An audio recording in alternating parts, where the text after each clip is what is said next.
श्री स्वामी समर्थ. नमस्कार मित्रांनो, जर तुमची रास धनु असेल तर आजचा हा व्हिडिओ तुमच्या आयुष्यातील सर्वात मोठा आणि महत्त्वाचा टर्निंग पॉईंट ठरू शकतो.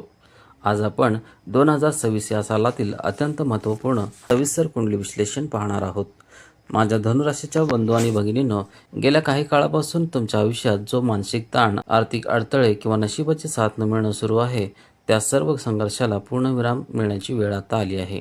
कारण 2 जूनपासून ग्रहांची एक अशी अद्भुत चक्रव्यूह रचना तयार होत आहे, जी तुम्हाला एकाच वेळी शनीच्या कठीण परीक्षेतून बाहेर काढणार आहे आणि यशाच्या एका नवीन शिखरावर घेऊन जाणार आहे. कुंडलीत शनी आणि गुरुचे एक अत्यंत दुर्मिळ असे दुहेरी गोचर निर्माण होत आहे, जे तुमच्या आयुष्यातील नकारात्मकता मुळापासून उपटून टाकण्यास सज्ज झाले आहे. पण थांबा, ज्योतिषशास्त्राचा एक नियम आहे, वेळ जितकी मोठी संधी घेऊन येते तितकीच मोठी खबरदारी सुद्धा घ्यावी लागते.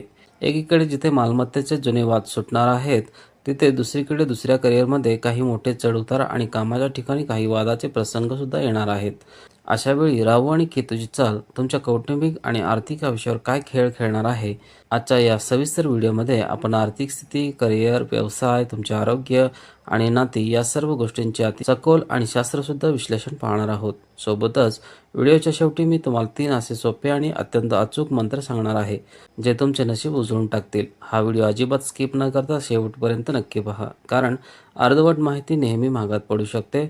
चला सविस्तर जाणून घेऊया. चला तर मग सर्वात आधी आपण महापरिवर्तनाबद्दल बोलूया, जे जून महिन्याच्या सुरुवातीला अवकाश मंडळात घडत आहे.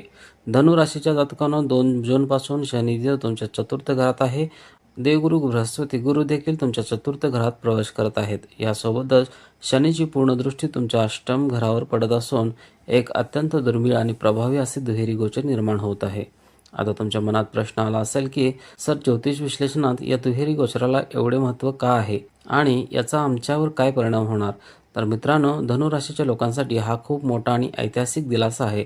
गेल्या काही काळापासून शनीच्या ढह्यामुळे तुम्हाला जे मानसिक, शारीरिक आणि आर्थिक त्रास सहन करावे लागत होते, त्या ढह्याचे सर्व नकारात्मक परिणाम आता खूप मोठ्या प्रमाणात कमी होण्यास मदत होणार आहे. जेव्हा गुरु आणि शनी एकाच घरावर किंवा भावावर प्रभाव टाकतात, तेव्हा तिथली नकारात्मकता संपते. शनिदेव आता तुमच्यासाठी क्रूर न राहता तुमच्या कर्माचे न्यायकर्ते बनतील. तुमच्या कष्टाचे योग्य फळ मिळण्यास सुरुवात होईल. जे काम खूप दिवसापासून रेंगाळले होते, ज्या फाईल सरकारी कचऱ्यात अडकल्या होत्या, त्यांना आता वेग येईल. शनी तुम्हाला जुन्या मानसिक त्रासापासून मुक्त करून एक नवीन ऊर्जा आणि मानसिक शांतता देण्यास सज्ज झाला आहे. त्यामुळे जुन्या चिंता आता डोक्यातून काढून टाका.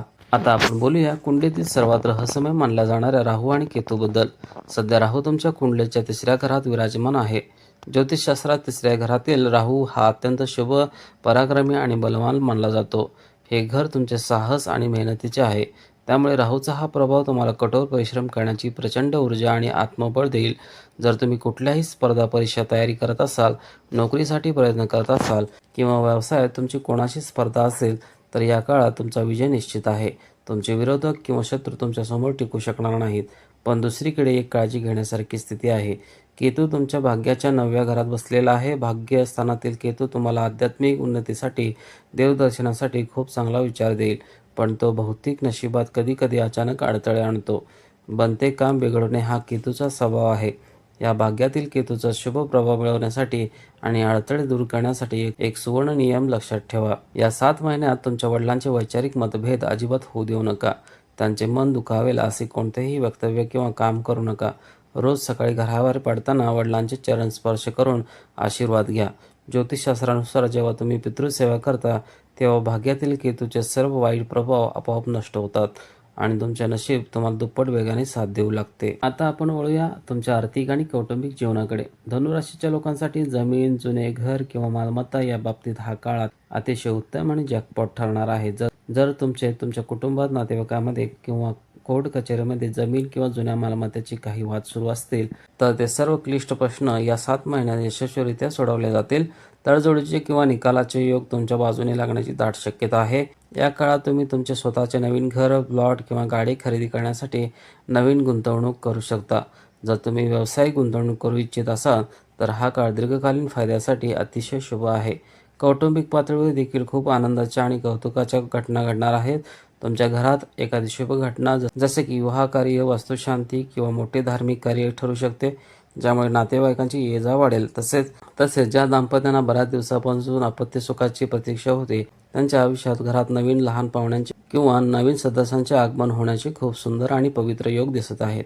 ज्यामुळे घरातील नकारात्मकता संपवून वातावरण अतिशय आनंदी आणि उत्साही राहील. मित्रांनो, जसे मी नेहमी सांगतो, नाण्याला जशा 2 बाजू असतात, तसे ग्रहांच्या चांगल्या काळातही तुम्हाला काही गोष्टींची अत्यंत काळजी घ्यावी लागणार आहे, कारण इथे छोटीशी चूकसुद्धा महागात पडू शकते. सर्वात आधी बोलूया तुमच्या करिअर आणि नोकरीबद्दल. या 7 महिन्यात नोकरीमध्ये थोडे चढ-उतार किंवा कामाचा अतिप्रचंड ताण पाहायला मिळू शकतो.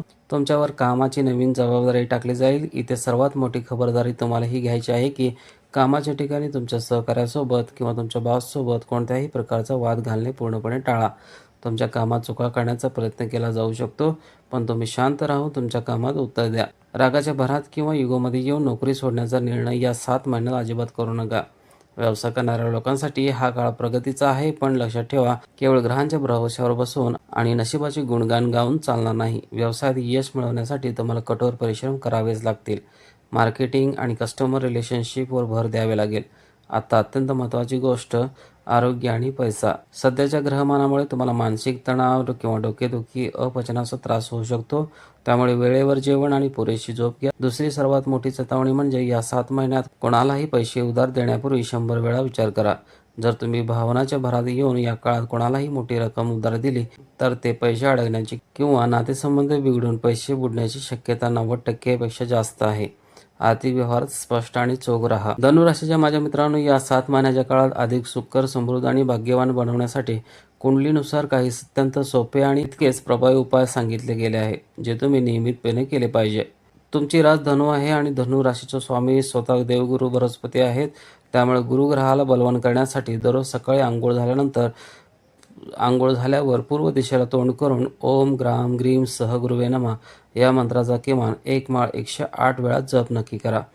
यामुळे तुमचा आत्मविश्वास वाढेल आणि योग्य निर्णय घेण्याची बुद्धी मिळेल. शनीचे ध्येय किंवा निष्क्रिय करण्यासाठी आणि कामातील विनाकारण येणारे अडथळे दूर करण्यासाठी दररोज सकाळी सूर्यास्तानंतर ओम शम शनिचराय नमः या मंत्राचा जप करा. शनिवारी शनी मंदिरात जाऊन पिंपळाच्या झाडाजवळ तिळाच्या तेलाचा दिवा लावणे देखील अत्यंत शुभ मानले जाते. ग्रहांचे दोष दूर करण्याचा सर्वात सोपा आणि शाश्वत मार्ग म्हणजे या काळात ब्राह्मण, वृद्ध व्यक्ती आणि गरजू गरीब लोकांना स्वतःहून पुढे जाऊन शक्य ती मदत किंवा अन्नदान करा. यासोबत आईवडिलांची सेवा करणे हे जगातील सर्व उपायापेक्षा श्रेष्ठ मानले गेले आहे. आईवडिलांचे आदरयुक्त मन आणि त्यांचे आशीर्वाद हेच तुमचे सर्वात मोठे भाग्यकवच आहे. व्हिडिओच्या शेवटी मी तुम्हाला एक अत्यंत मोलाचा आणि सुवर्ण विचार सांगू इच्छितो. मित्रांनो, कुंडलीतील ग्रह केवळ आपल्याला मार्ग दाखवतात, आपल्याला योग्य ऊर्जा देतात, पण केवळ ग्रहांच्या भरवशावर हात बांधून बसणे आणि स्वतः कठोर परिश्रम न करणे पुरेशी गोष्ट नाही. आपले भाग्य बदलण्यासाठी आपल्याला कर्म करावेच लागेल. कर्म ही खरी पूजा आहे. तुमचे कष्ट आणि ग्रहांची साथ जेव्हा एकत्र येतात, तेव्हा यशाचा इतिहास रचला जातो.